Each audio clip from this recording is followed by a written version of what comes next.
They fear for the lives of their children, and so the moms that we see here are saying that they rather risk the difficulties they will face along the way and what they're going through than know that their family, their child will be killed someday right there in their doorstep. So those are the stories we're hearing, why they're here.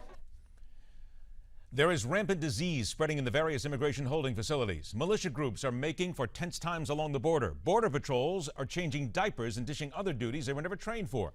We're hearing these stories and so many more that could be true but have not entirely been proven. But one thing we have as fact is the weighing of a humanitarian crisis against the needs and wants of a local population, and a president seemingly more concerned with optics than leadership.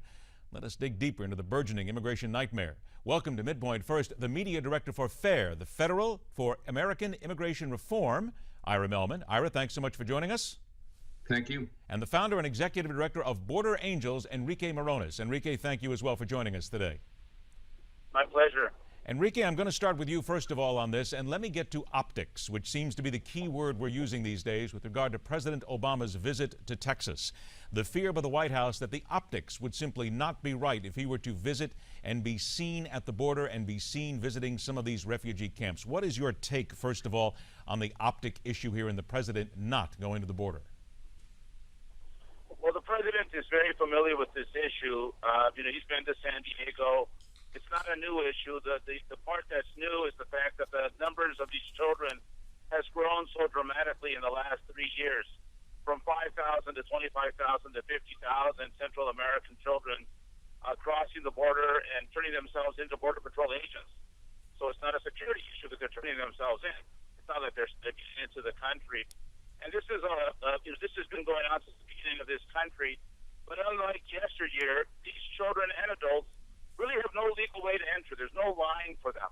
And so what they're doing, they're in a very desperate situation in Honduras, El Salvador, Guatemala. If they stay, they'll die in many cases. So they're looking for a humanitarian answer to a humanitarian crisis. So let's see if President Obama will deliver. Because sending them back right away is not the solution. Some don't qualify for visas and asylum. I understand that. But many do, and we're here in San Diego. We welcomed the family yesterday. We've already hosted a family. We collected over 20 tons of supplies. We are not Murieta. We welcome the children and the families.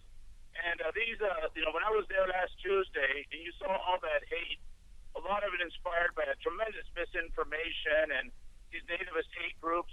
You have a member right there, the Federation of American Immigration Reform. Don't forget, Chana Fiordi, a member of FAIR, ended up killing a little girl in Arizona a few years ago. Okay, but let me get you, if you would, Enrique, if I can interrupt just a moment. If you could on. answer my question, please. What is your opinion of the president not going to the border and not wanting to be photographed there among the refugees, the individuals that are there? This is not a photo op opportunity. He's got to take action. He knows what the situation is, and we've been in touch. I've been in touch with the White House.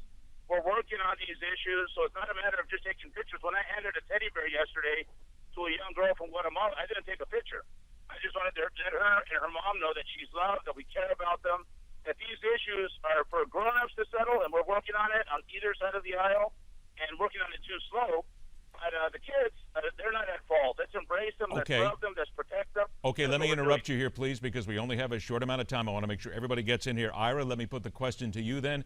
The president not going to the border simply because of what the White House considers to be the wrong optics. Your take? Well, absolutely. It's the bad optics for the president. It's a problem that he created. For the past 5.5 years, he's been telling the American public that he's got that border under control, that we don't have to worry about illegal immigration anymore, and that we can move on with amnesty. For him to go down there and be standing in front of this border that's clearly out of control would be precisely the wrong kind of optics as far as the White House is concerned. Yet it is the reality. And the reality is that this is a situation that was created by President Obama's policies. There's been poverty and violence in Central America for a long time. What has changed in recent years is the understanding on the part of people in those countries that if you get to the United States, this administration is going to let you in. We're going to put you through some processing procedure, release you, ask you to come back for a hearing in 6 months or a year. And as long as you don't go out and commit some kind of really serious crime in this country, nobody's ever going to come looking for you. So the president has generated the incentive for people to violate our laws Look, I mean, we all understand what people in Central America want. They want a better life. But unfortunately, it's going to have to transpire in those countries. We can't just simply empty out those countries and bring everybody here. Okay, let's move on to something else that's even all a part of this here. The president not going to Texas, not wanting to be there, but now we get a lot of other reports about there are disease. There are some reporters who are saying there is lice crawling down the faces of the children that are there. We hear about tuberculosis. We hear all these reports, and yet we don't seem to get an actual factual report many times. Ira, I'm going to start with you on this and what you have heard and what you know. To many Americans, it seems to be a rampant amount of misinformation. What is the reality here when it comes to what is actually happening with these children? Well, nobody knows precisely because the administration has slapped a gag order on the immigration personnel that are working directly with these people down along the border and some of these other detention facilities. Look, I mean, I think every person feels compassion for the situation that these kids are in.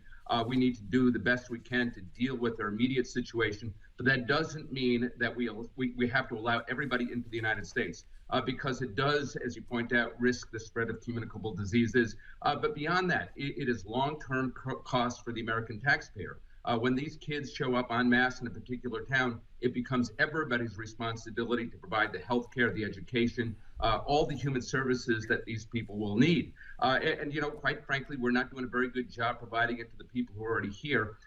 We need to treat the immediate crisis.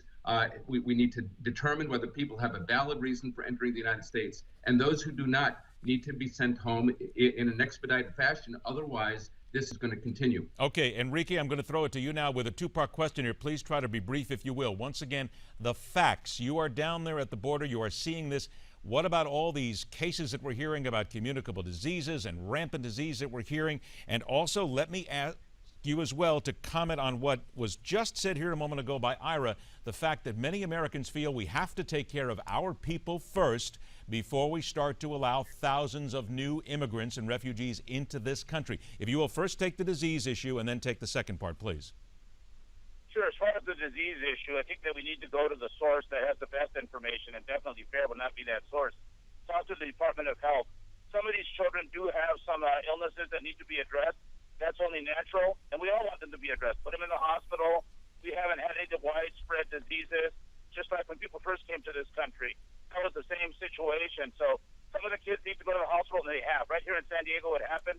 The first plane load, 145 children and moms, they're all out now. They've been released, and they're going to their family members here. There's no widespread disease going on. There might be an isolated case or something, but those are scare tactics. Those are scare tactics, criminal disease, etc. And as far as everybody wanting to come here, that's not true. There's 250 million undocumented people in the world today. We have 11.5 million. Okay, but let's deal with the 50,000, the 30 to 50,000 that we have right here, right now. Let's not deal with the others. The amount of people that we have trying to cross the border right now illegally, according to United States rules and regulations here, and people who are Americans here saying that we cannot feed our own, we cannot take care of our own, our communities are stretched fiscally at this point. What is being done about that, and is that not also a crisis? Well, we got to remember that before we were us, we were them.